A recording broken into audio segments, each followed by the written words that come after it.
আজকের প্রথম খবরটা হলো দেশের নানা প্রান্তে মন্দির মসজিদ বিতর্কে সরব মোহন ভাগবত, হিন্দু নেতাদের দিলেন করা বার্তা।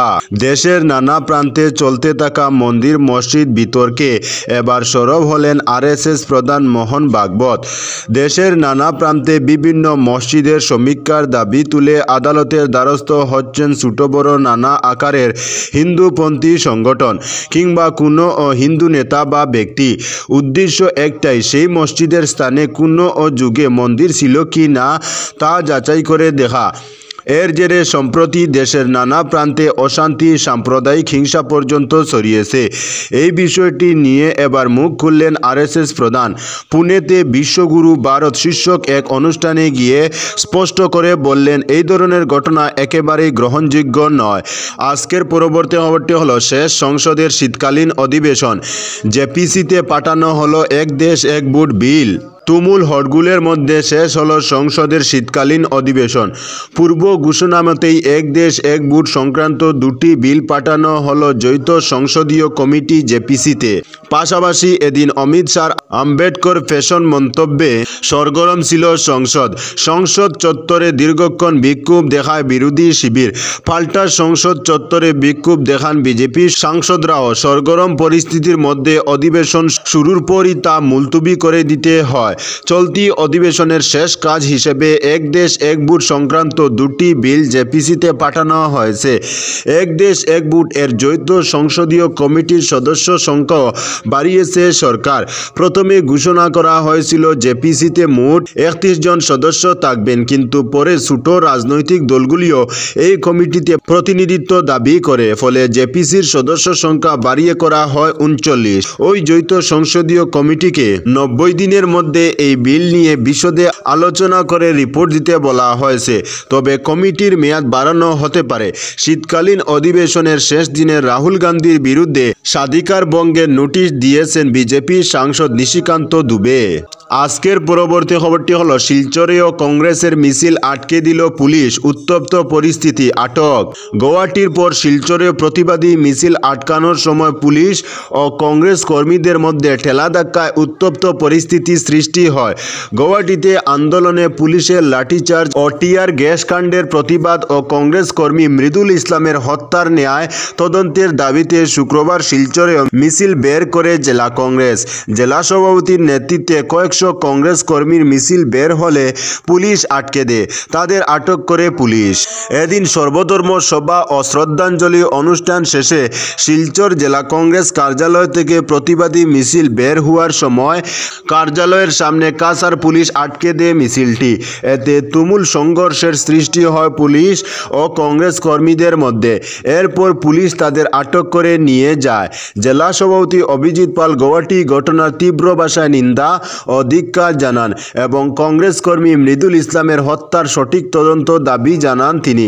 গণতান্ত্রিকভাবে আন্দোলন করার সময় মুখ্যমন্ত্রীর পুলিশ পেছনে লাগিয়ে তাদের হেনস্থা করা ধিক্কার জানান। মুখ্যমন্ত্রী পুলিশ দিয়ে তাদের আন্দোলন আটকাতে পারবেন না, আগামী দিনেও আন্দোলন চালিয়ে যাবেন বলে হুঁশিয়ারি দেন জেলা সভাপতি।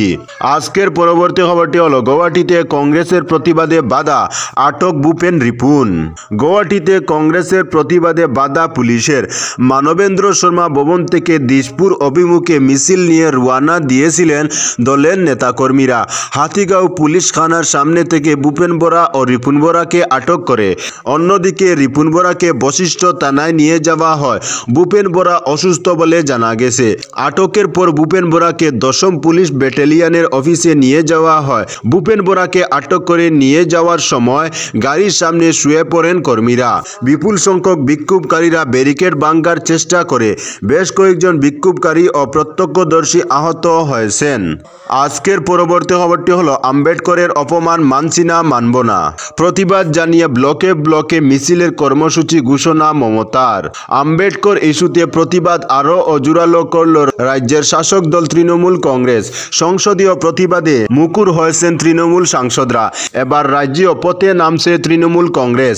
রাজ্যের প্রতিটি ব্লক ও পৌরসভাতে এবং কলকাতার প্রতিটি ওয়ার্ডে 23 ডিসেম্বর দুপুর 2টো থেকে 3টে পর্যন্ত প্রতিবাদ মিছিল সংগঠিত হবে বলে জানিয়ে দিলেন মুখ্যমন্ত্রী তথা তৃণমূল সুপ্রিমো মমতা বন্দ্যোপাধ্যায়। শুক্রবার সোশ্যাল মিডিয়ায় বিজেপিকে তীব্র আক্রমণ করে পোস্ট করেছেন মুখ্যমন্ত্রী। তিনি লিখেছেন, আমাদের সংবিধান প্রণেতা বাবা সাহেব আম্বেদকরের অপমান মানছি না, মানব না। এই জাতি বিদ্বেষী বিজেপি সরকারকে ধিক্কার। সংবিধান বিরোধী বিজেপি বারংবার এই মহান দেশের গণতন্ত্রের উপর আঘাত হেনেই চলেছে। কেন্দ্রীয় স্বরাষ্ট্রমন্ত্রী অমিত শাহ সংসদের মর্যাদাকে লঙ্ঘন করেছেন এবং আমাদের সংবিধানের জনক বাবা সাহেব ডক্টর বি.আর. আম্বেদকর এবং সংবিধানের খসড়া কমিটির বাকি সকল বরণীয় এবং স্মরণীয় ব্যক্তিদের বিরুদ্ধে অবমাননাকর মন্তব্য করেছেন। আজকের পরবর্তী খবরটি হলো, রাজভবন চলো বিক্ষোভ কর্মসূচিতে দলীয় কর্মীর মৃত্যুর নিরপেক্ষ তদন্তের নির্দেশ মুখ্যমন্ত্রী হিমন্ত বিশ্ব শর্মার। অসম প্রদেশ কংগ্রেস আহত রাজভবন চলো বিক্ষোভ কর্মসূচি এবং ব্যক্তির মৃত্যুর নিরপেক্ষ তদন্তের নির্দেশ দিয়েছেন গৃহ দপ্তরের দায়িত্বপ্রাপ্ত মুখ্যমন্ত্রী ডক্টর হিমন্ত বিশ্ব শর্মা। বৃহস্পতিবার তার অফিসিয়াল সোশ্যাল মিডিয়া এক্স হ্যান্ডেলে এ তথ্য দিয়ে ঘটনা সম্পর্কে জোরালো বিবৃতি দিয়েছেন মুখ্যমন্ত্রী ডক্টর হিমন্ত বিশ্ব শর্মা। বুধবার গৌহাটিতে রাজভবনের সামনে সংঘটিত ঘটনার বিষয়ে মুখ্যমন্ত্রী বিবৃতি দিয়েছেন। তিনি বলেন, রাজ্যপালের সাংবিধানিক পদ সবসময় দলীয় রাজনীতির ঊর্ধ্বে। মুখ্যমন্ত্রীর অভিযোগ, বুধবার কংগ্রেস নেতারা পুলিশের ব্যারিকেড ভেঙে জোর করে রাজভবনে প্রবেশের চেষ্টা করে অনভিপ্রেত অরাজক পরিস্থিতি সৃষ্টি করেছিলেন। তিনি জানান, ঘটনার বিষয়ে পুলিশ একটি এফআইআর দায়ের করেছে। ভিডিও রেকর্ডিংয়ের পর্যালোচনা করে ঘটনার বিস্তারিত তদন্ত শুরু করেছে পুলিশ।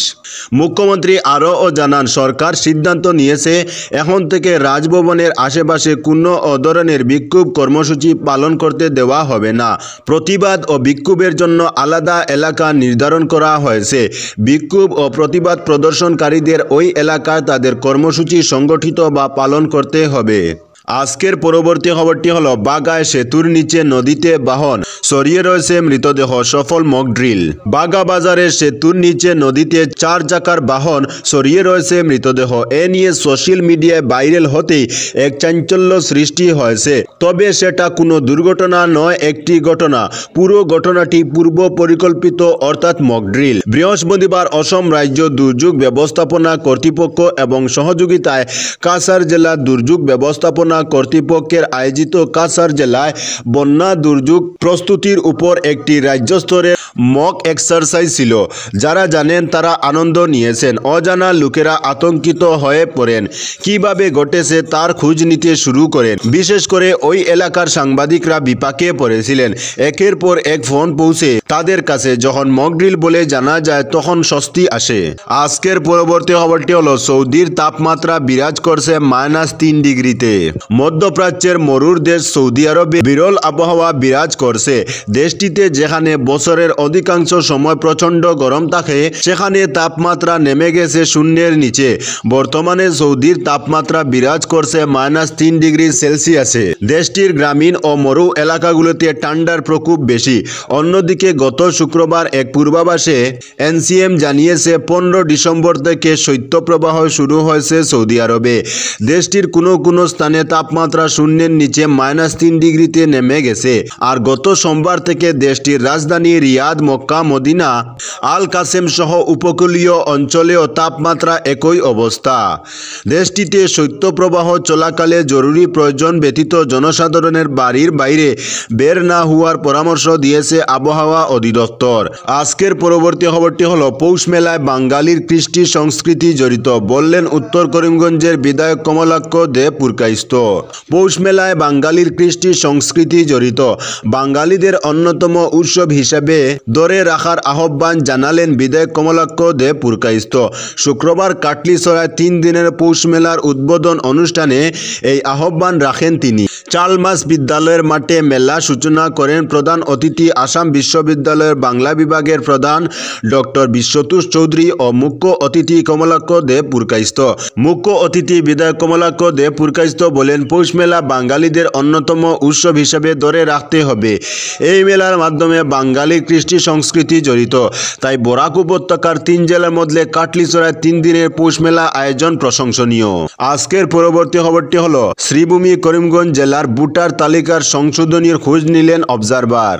শ্রীভূমি করিমগঞ্জ জেলার 4টি বিধানসভা নির্বাচন কেন্দ্রের চলতি ভোটার তালিকার বিশেষ সংক্ষিপ্ত সংশোধনীর অগ্রগতি সম্পর্কে খোঁজ নিলেন রাজ্যের সাধারণ প্রশাসন ইত্যাদি বিভাগের আয়ুক্ত ও সচিব তথা শ্রীভূমি করিমগঞ্জ জেলার ইলেকটোরাল রুল অবজারভার MS মণিবন্যান। শুক্রবার বিকেল 4টায় শ্রীভূমি করিমগঞ্জ জেলা আয়ুক্ত কার্যালয়ের সভাকক্ষে জেলা আয়ুক্ত প্রদীপ কুমার দ্বিবেদী, প্রশাসনিক কর্মকর্তা ও রাজনৈতিক দলের কর্মকর্তাদের উপস্থিতিতে জেলার ভোটার তালিকার চলতি বিশেষ সংক্ষিপ্ত সংশোধনীর অগ্রগতি নিয়ে আলোচনা করতে এক সভা অনুষ্ঠিত হয়। তো বন্ধুরা, আজকের জন্য এতটুকু। পরবর্তী কোনো নতুন ভিডিওতে দেখা হবে, তখন অবধি ধন্যবাদ।